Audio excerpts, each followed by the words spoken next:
author of the book of Genesis, giving the narrative that they're giving, they're letting their reader into a secret. Well, they're letting the reader into more than a secret, into ecclesiastical history. And in such a history, there is a certain layout of how things go when it comes to order within the religious world, the world pertaining to religious law.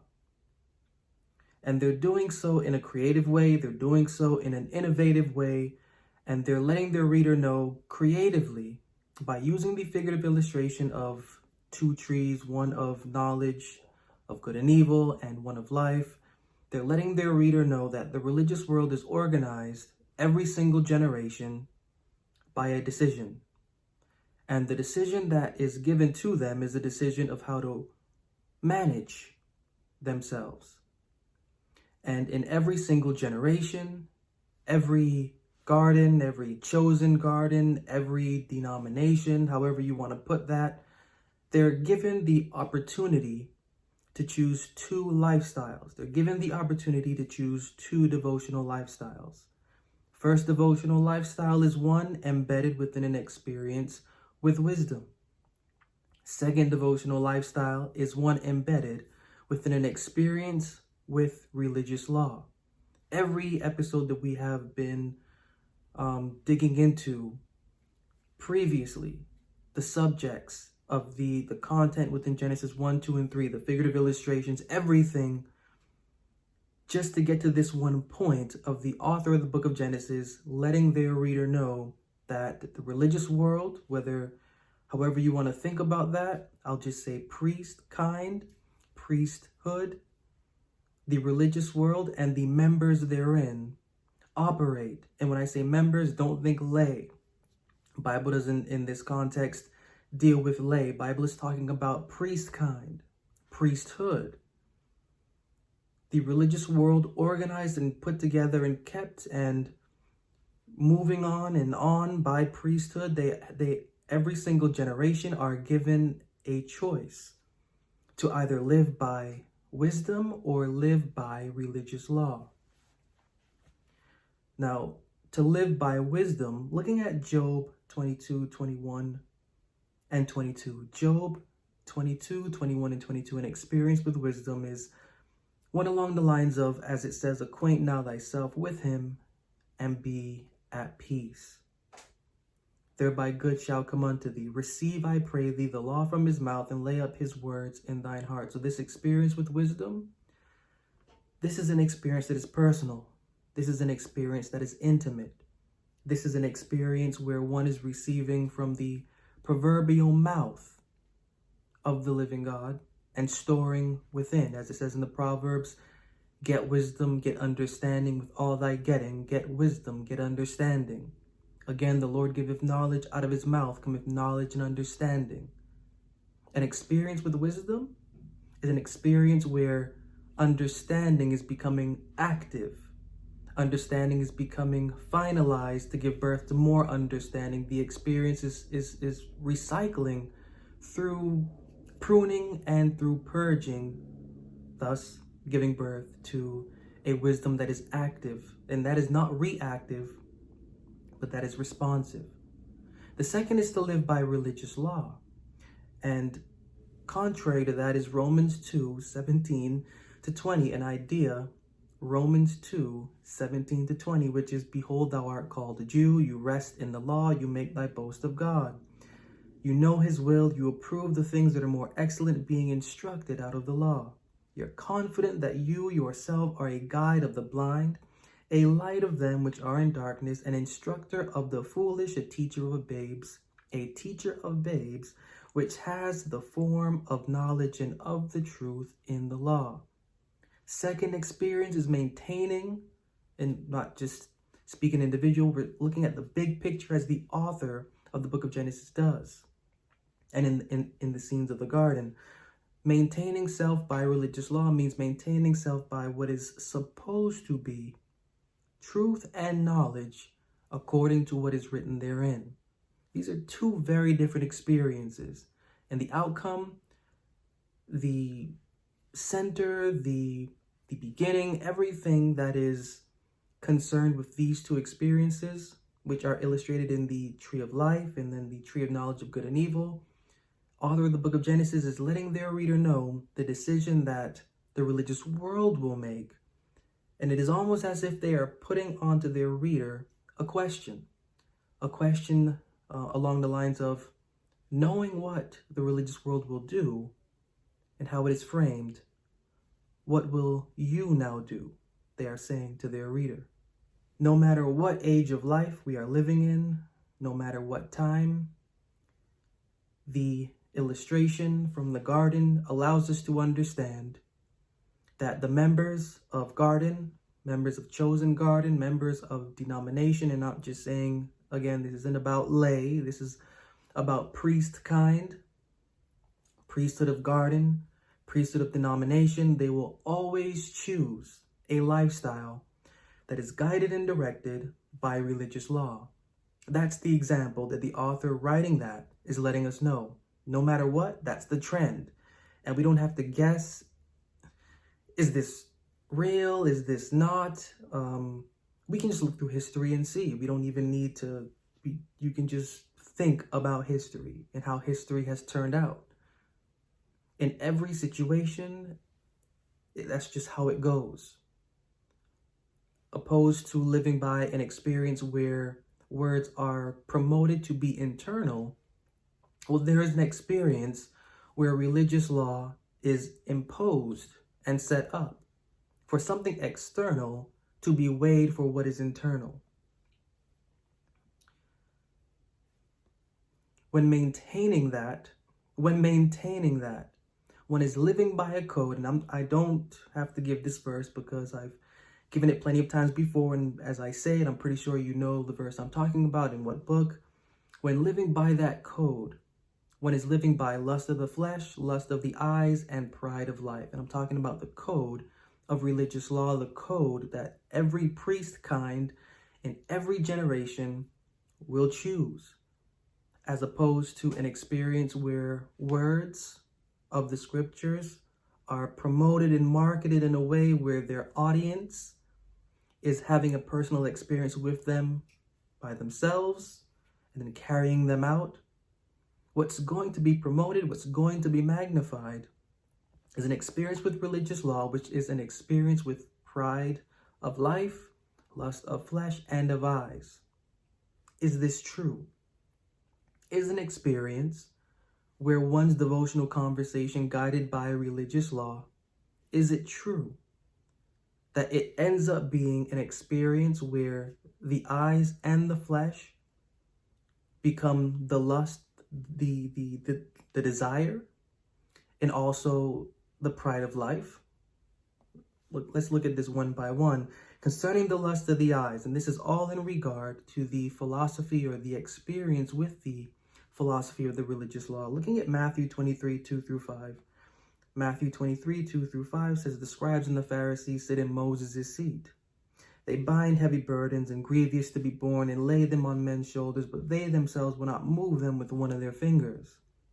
All their works they do to be seen of men. They make broad their phylacteries and enlarge the borders of their garments. So that's knocked down. Put a check mark next to lust of the flesh. And you can also, next to lust of the eyes. All their works they do to be seen of men. Meaning that it is not so much a philosophical thing that goes behind the acts that are done. It is more so to be seen doing them for a show of a certain confession to another conscience, that you are in another level that they are not in, and therefore they need to get on your level because you are somewhere with the divine that is beyond. Lust of the eyes. What about lust of the flesh? Galatians 6, 12 and 13. Galatians 6, 12 and 13. As many as desire to make a fair show in the flesh, they constrain you to be circumcised, only lest they should suffer persecution for the cross of Christ. For neither they themselves who are circumcised keep the law, but desire to have you circumcised, that they may glory in your flesh. Now let's Put another check mark next to lust of the flesh. Because it's not so much about doing anything for service, for a genuine cause for what is within you. It's about doing something for the purpose of a service so that you can be grafted in. You are but a tool. You are but something to advertise to.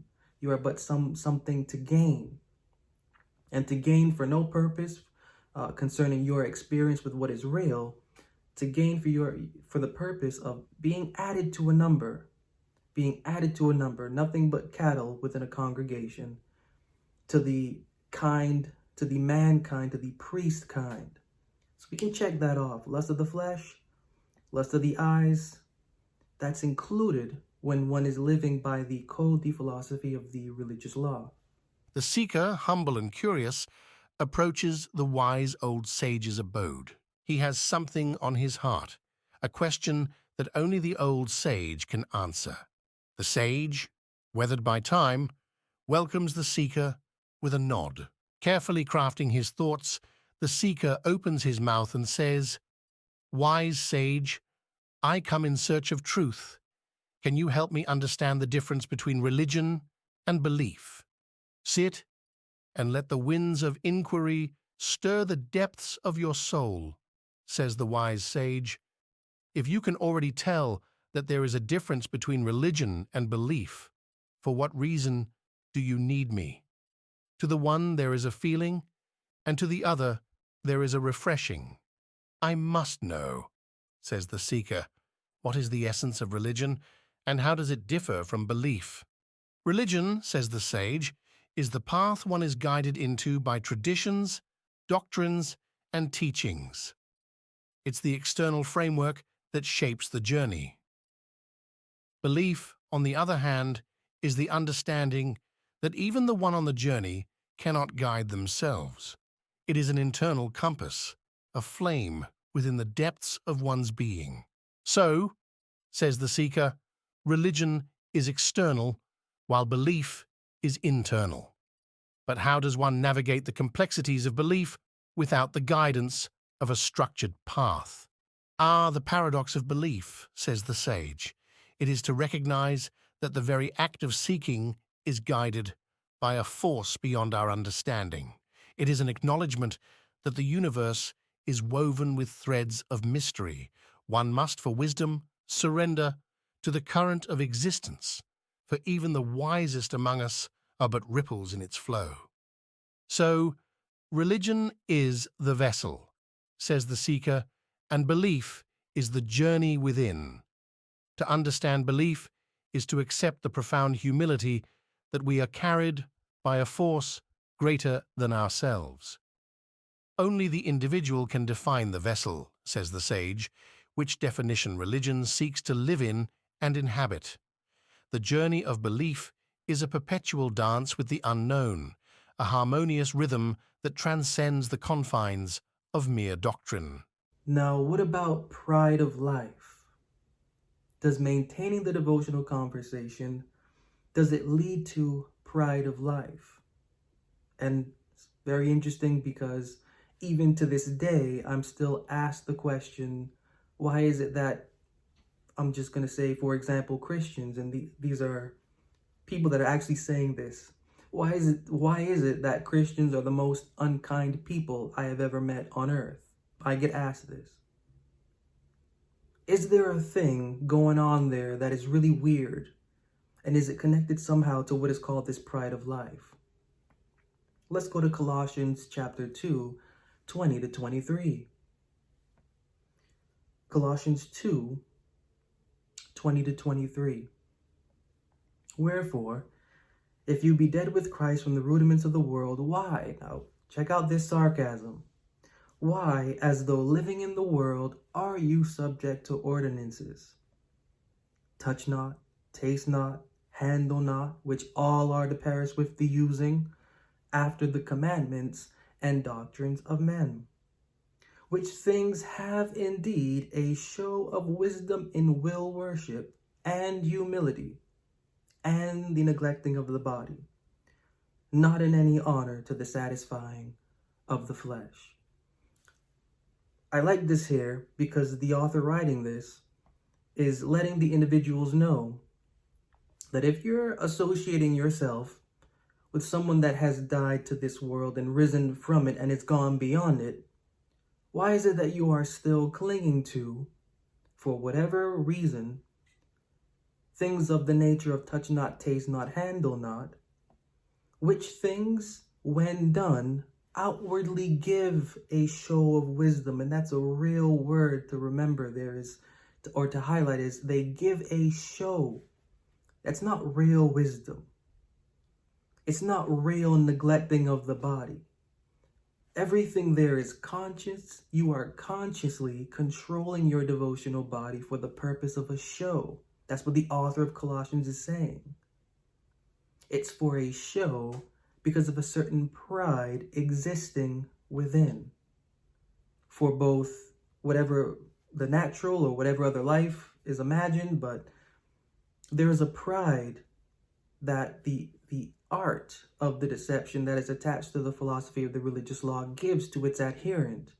And that sort of pride takes the mind away from the actual reality of what the act, I want to say, should be doing, but there's really no justice behind or within what any act can do, because any act, it's stimulating the flesh. Every act done by the body concerning whatever it is, it's stimulating the flesh.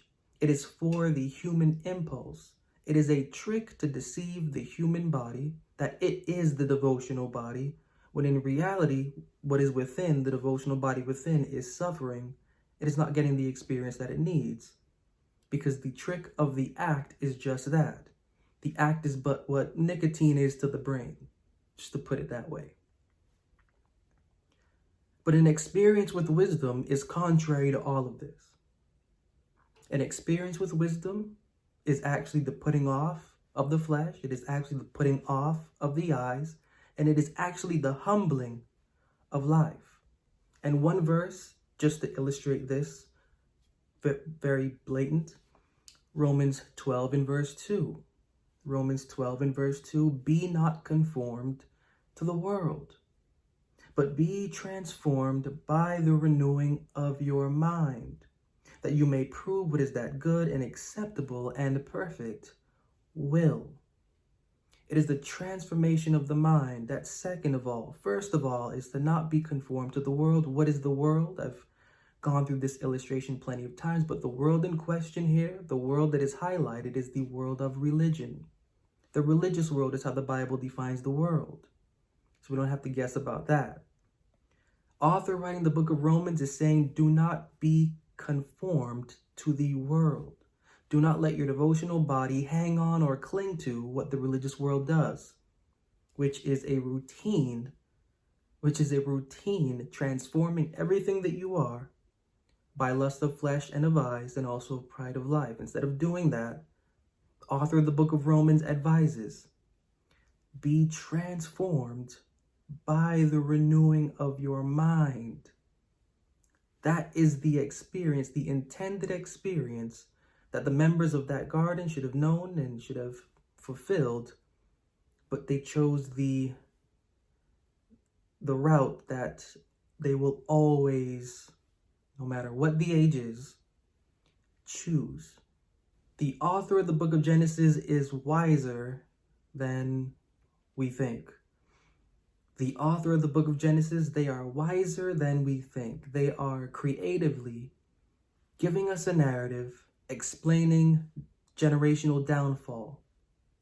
Explaining generational downfall to let the mindful observer know how the religious world will carry themselves, or I should say how the religious world will carry itself, so that they themselves can know how to carry the body of their belief. It's a really fascinating thing when you really look at what the illustration is pointing to, when you break down the characters and when you look at the context of those characters and how they are placed into the scene. There is an underlying educational experience that the author of the book of Genesis, writing that scene, wants to give to their reader. They know They've seen it all. They are in it all. Like the author of Ecclesiastes, they are in a sense scorning the place that they are in. That's where this illustration comes from, and ignoring the fact that, sure, there are Mesopotamian and Babylonian, for example, creation stories that mirror this. Sure, let that be what it will be. The author of the book of Genesis takes the mirror and does something completely original with it, transforming that and hiding underneath it, beneath it, a lesson, a philosophical decision that the reader needs to make.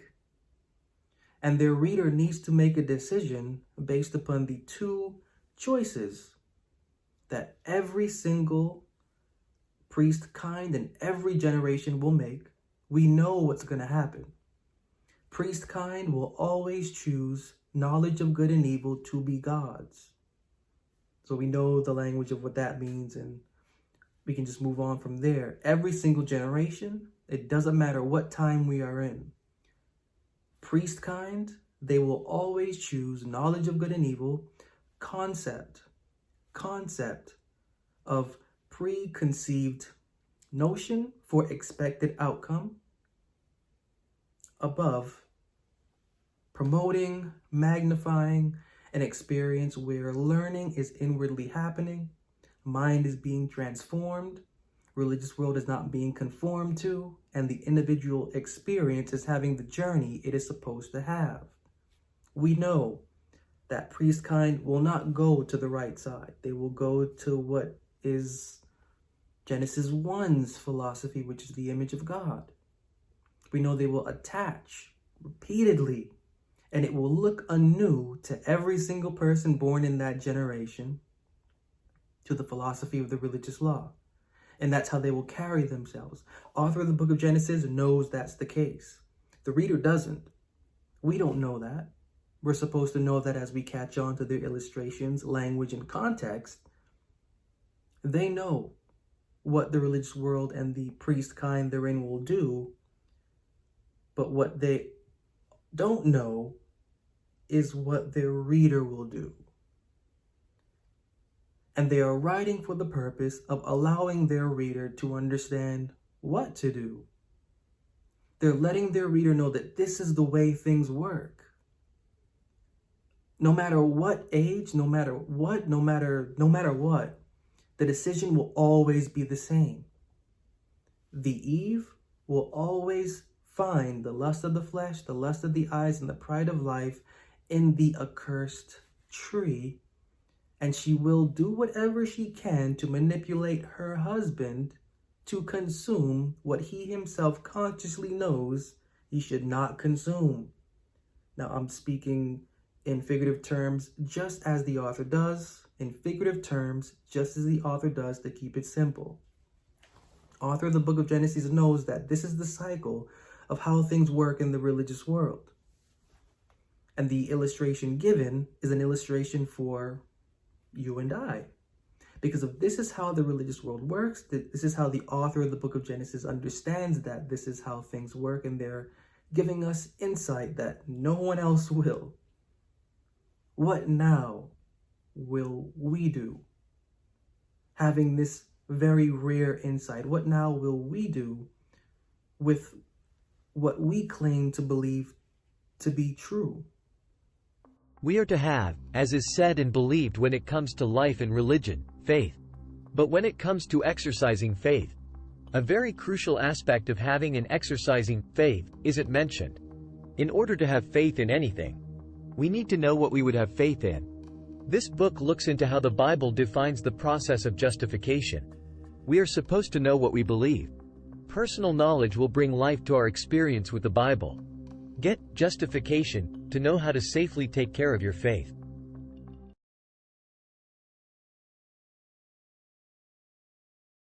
So what the author of the book of Genesis is doing, they're giving a way, a quote-unquote way. And this way is highlighted in the book of Isaiah. Isaiah 35, 8 and 9. Isaiah 35, 8 and 9, and it reads, "And an highway shall be there, and a way, and it shall be called the way of holiness. The unclean shall not pass over it, but it shall be for those. It shall be for those." Who? The wayfaring men. "Although fools shall not err therein. No lion shall be there, nor any ravenous beast shall go up thereon. It shall not be found there. But the who shall walk there? But the redeemed shall walk there." Author of the book of Genesis, in that scene of the garden, they are actually giving the Bible's intended definition of redemption in that one scene, which I always find to be absolutely crazy, because you can find the Bible's core philosophy in Genesis 1, 2, and 3. I always say that. I always come across this. It's always fact. Author of the book of Genesis is letting the individual conversation, and another term for redeemed, as we've seen plenty of times, is justified. And justification is part of what the author of Romans is saying.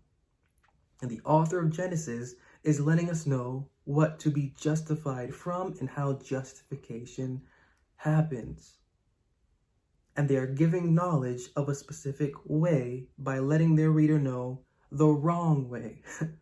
Bible always gives wrong first, so that the reader can observe personally and mentally what right is. And the author of the book of Isaiah highlights this as the way of holiness, and no unclean will walk on or in this way, but only the redeemed. Question is, redeemed from what? And if you know me, you know the answer. Question is, the author of the book of Isaiah says only the redeemed will walk in the way of holiness. Well, what are they redeemed from to be considered categorized as redeemed? Answer is Galatians 3:13. And it's very plain. Galatians 3:13. Christ has redeemed us from the curse of the law, being made a curse for us, for it is written, "Cursed is everyone that is hanged on a tree." Cursed is everyone that hangeth on a tree. That's very plain. The individual conversation, as is plainly here, this isn't about, again, as I always say, a demigod's blood or a demigod's dying and rising scene, or so the demigod's dying and rising to be ordained as something in some place. It's not what any of this is about. That's not what Bible is about. And we can see that from Genesis. Redeemed from the philosophy of the religious law. That's the entire heart of Bible.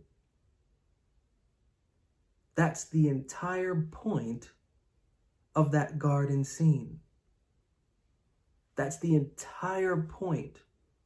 Mind within Bible wants the individual conversation to understand how the religious world works, so that it can understand what its conversation is supposed to be redeemed or justified from.